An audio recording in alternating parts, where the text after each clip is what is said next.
po ay dapat ang good governance o ang mabuting pamamahala ay maka-Diyos. Si Marcos ba ay maka-Diyos? Hindi! Mali! Ang Diyos ni Marcos ay pera! Pera!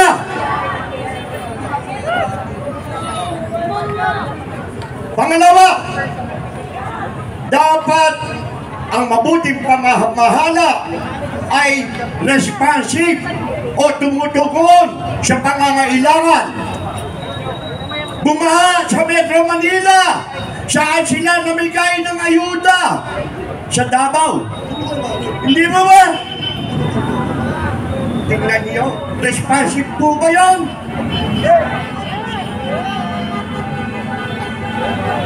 Ang pangatlo ay dapat epektibo, mabisa o efficient.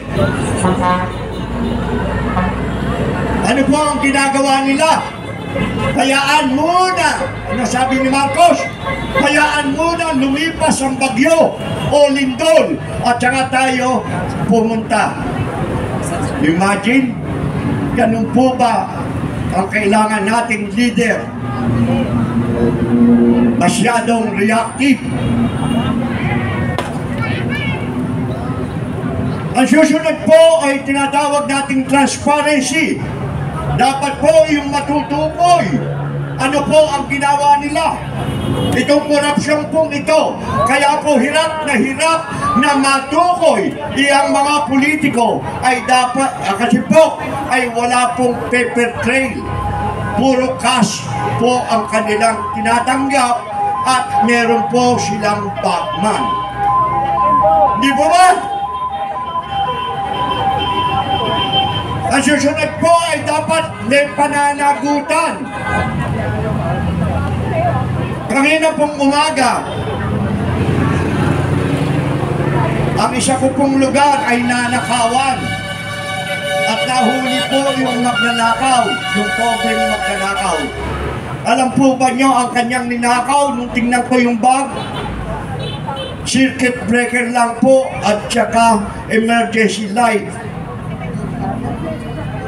Nung dalhin ko po sa barangay, nagdalawang isip po ako nung maikukulong na.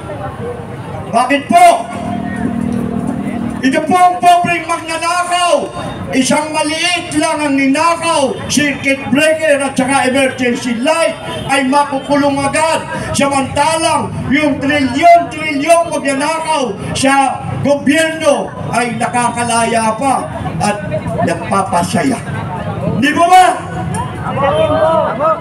Kaya po ang hustisya sa atin ay para sa kayaman, pagkapangyarihan lang. Tayo pong mga ordinaryong Pilipino, huwag na po tayong umasa sa hustisya. Lalo na po nung sabihin sa Senado na they can bend the law, pwede nilang baluktutin ang batas. Tingnan po ninyo ang mga sinasabi ng ating mga leader. Ang susunod po ay dapat mayroong core values oriented. Meron pong pagpapahalaga. Ano po ang pagpapahalaga ng mga namumuno sa atin ngayon? Kundi alin? Yung kanilang bulsa. Hindi po ba?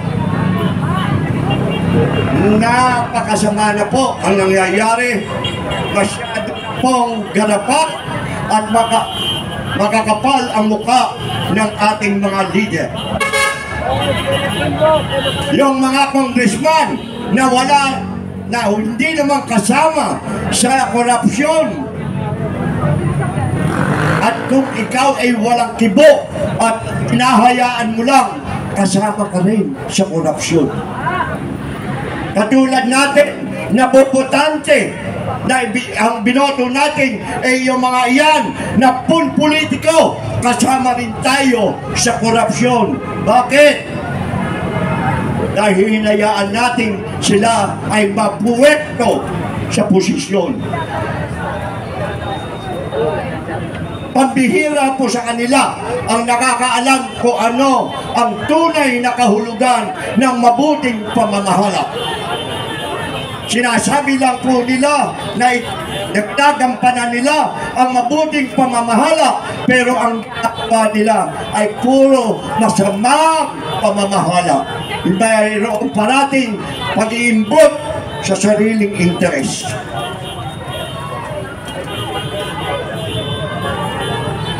Kaya dapat mas mainam na po siguro na ang legislation, ang Kongreso ay i-abolish na, pati ang Senado. Bakit? Iyon po ang dahilan, yung pagsisingit nila ng budget, pinagtatalunan ng mga matatalinong mga abogado na parehas daw ang amendment sa insertion just to justify that yung kanilang insertion is just an amendment ayon doon sa kanilang kapangyarihan. Malaki ang pagkakaiba ng amendment sa insertion. Ang amendment po ay yung pagbabago lang, pero hindi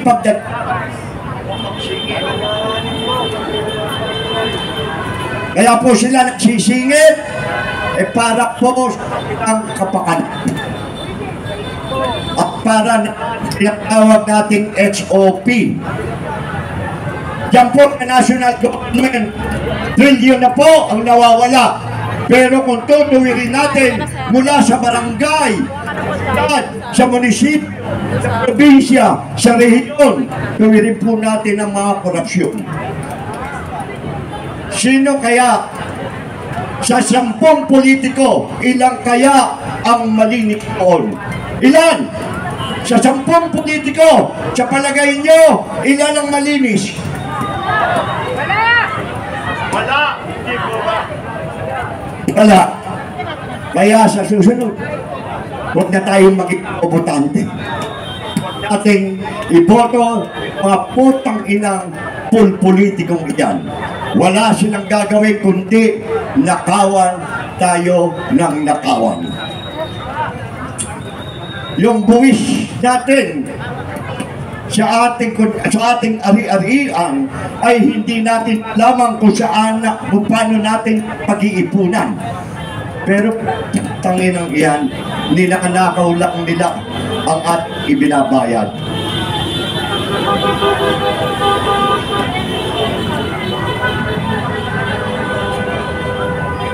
Pag tayo ay nakakita ng hindi maganda o pagkakamali at ikaw ay hindi mo pinansin yung kanyang ganung pagkakamali, kasama ka na doon sa nagkamali. Ang problema sa ating mga Pilipino, bawal umihi sa lansangan. May nakita ka umiihi sa pader ng iyong bahay, hindi pababayaan mo. Pero tingnan mo kung iyon ay umihi sa harapan mo, doon sa iyong bakod, tiyak pagbabawalan mo. Hindi mo ba? Baguhin na po natin ang ugali natin. Sa susunod po, pagkakita natin, winawasak ang gawa ng kalye o kalsada. Magsumbong na po tayo. Dahil dito lang po sa Pilipinas, maganda pa ang konkreto, ang pavement ng kalye, binabasag na. At tanungin mo, bakit nyo binabasag yan? Ang maganda naman. Hindi sayang ang budget. Dito lang po sa atin, ang mga proyekto ay guni-guni. Ang nakikita lang po natin sa ngayon ay iyong flood control. Isa-isahin po natin ang ahensya at nandun din po ang kurakutan. Alam ba nyo na meron na rin ghost department? Parang nalilitan ka. Kung merong ghost project at kung merong ghost employees, meron din ghost department. Ano bang ano bang viral? Ano yung Ghost Department, Departamento? Ano bang viral? Pero ghost yun. Pero sinasabunan. O ginagastos.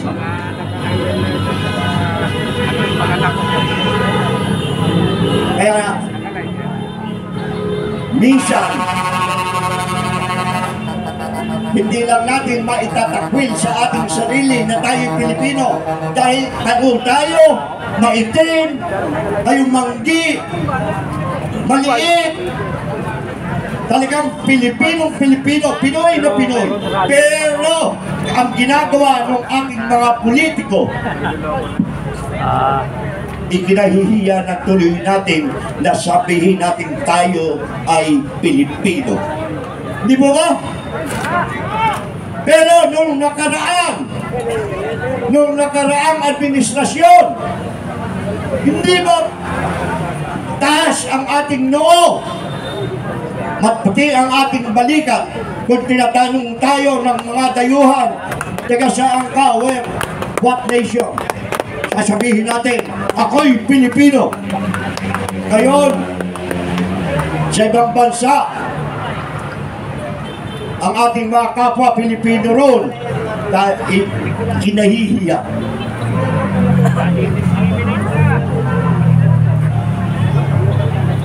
So panahon na para ang dignidad natin ay iangat. Panahon na para tayo gumising. Panahon na para bigyan natin ng huwag tayong titigil hanggang hindi mananagot ang dapat managot.